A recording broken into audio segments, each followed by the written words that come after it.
الحمد لله رب العالمين الصلاة والسلام على أشرف الأنبياء والمرسلين وعلى آله وأصحابه أجمعين. أعوذ بالله من الشيطان الرجيم. بسم الله الرحمن الرحيم. إن الله لا يغير ما بقوم حتى يغير ما بأنفسهم.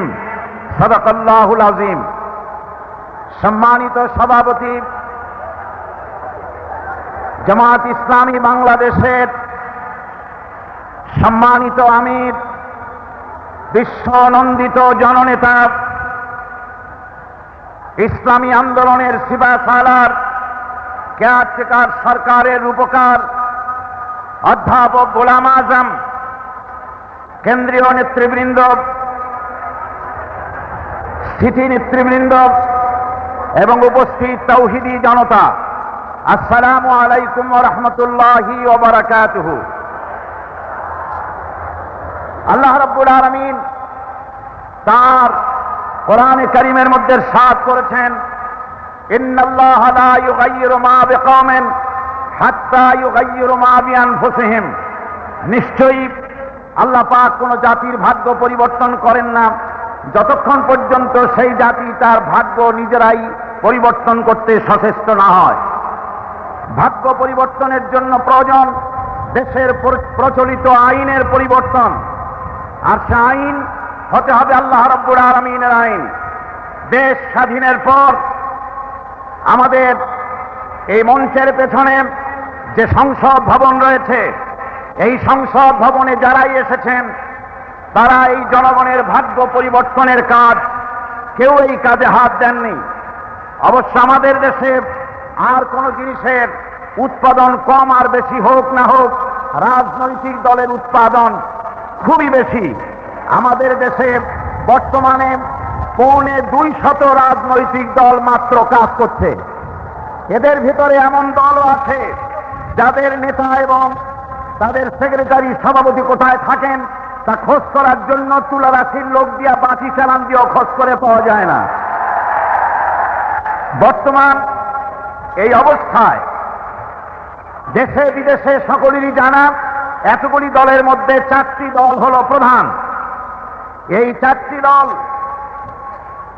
বিগত 26 বছরের ভেতরে 3টি দল ক্ষমতায় এসেছেন।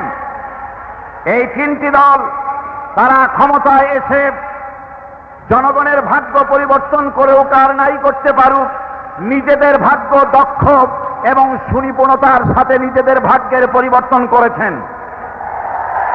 ক্ষমতার মোহে পাগল, মসনদ দখলকারী 3টি দলের একটি দল জাতিকে উপহার দিয়েছিল ধর্মহীনতা এবং মহা দুর্ভিক্ষ। আরেকটি দল, তাদের প্রধান একজন জেনারেল, দুর্নীতির বিরুদ্ধে জিহাদ ঘোষণা করে দুর্নীতিকে জাতীয়করণ করে বিদায় নিয়েছেন। আরেকটি দল টানা 5 বছর ক্ষমতায় থেকে নাস্তিকবাদ, কাদিয়ানীদের দৌরাত্ম্য, মুরতাদ, ভাদানি, ইসলাম বিরোধী এনজিও এবং বিপুল সংখ্যক খুনি, চাঁদাবাজ, মাস্তান, হাইজাকার, সন্ত্রাসী উপহার দিয়ে চরম জিল্লাতির সাথে মাত্র কদিন আগে বিদায় হয়েছে। সুতরাং এই অবস্থায় জাতির ভাগ্যের পরিবর্তনের বড় রকম সুযোগ এখন জনগণের হাতের মুঠোয়।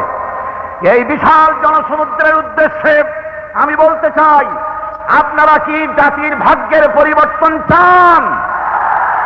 যদি তাই হয়, 4টি দলের 3টি দল দেখা হয়েছে, একটি দল দেখা হয় নাই। সেই দলটির নাম কি? এবারের এই মহান সুযোগে সেই জামাত ইসলামীকে এই সংসদের ভেতরে কথা বলার সুযোগ করে দিতে হবে। 72-এর শাসনতন্ত্র পুনরুদ্ধারের মাধ্যমে জাতির কল্যাণ হবে না। 76-এর শাসনতন্ত্র দিয়ে জাতির কল্যাণ হবে না। জাতির কল্যাণ হতে পারে, ভাগ্যের উন্নয়ন হতে পারে আল কোরআনের সংবিধান। কেবলমাত্র কোরআন, শুধুমাত্র কোরআন, একমাত্র আল্লাহর আইন, সব লোকের শাসন ছাড়া জাতির কল্যাণ হতে পারে না। তাই আজ শপথ নিতে হবে, আগামী নির্বাচনে আমরা আমাদের জান মাল বাজি রেখে এই আমাদের পেছনে আপনাদের সামনে যে পার্লামেন্ট আছে এই পার্লামেন্টকে আল কোরআনের পার্লামেন্ট বানাতে আপনারা কি রাজি আছেন? আমার শেষ কথা হলো এই, দেশ স্বাধীনের পর টানা 60 শতাব্দী ধরে এদেশের মাঠে ময়দানে আমি আলোচনার ভেতরে বলেছি আল্লাহ পাক রাসূল আর নবী পাঠাবেন না, কিন্তু হযরত ওমর, খালেদ, তারেক অবশ্যই আসতে পারেন। বর্তমান যুগের বাংলাদেশের রাজনৈতিক ভাগ্যাকাশে তেমন এক মহান নেতা আল্লাহ রাব্বুল আলামিন দান করেছেন, যার নাম গোলাম আযম।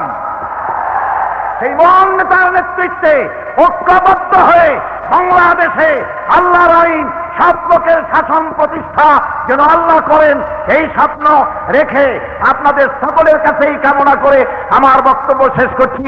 হাদা মা ইনদি ওয়াল ইলমু ইনদাল্লাহ আলাইহি তাওয়াক্কালতু ওয়া ইলাইহি উনীব। আসসালামু আলাইকুম ওয়া রাহমাতুল্লাহ।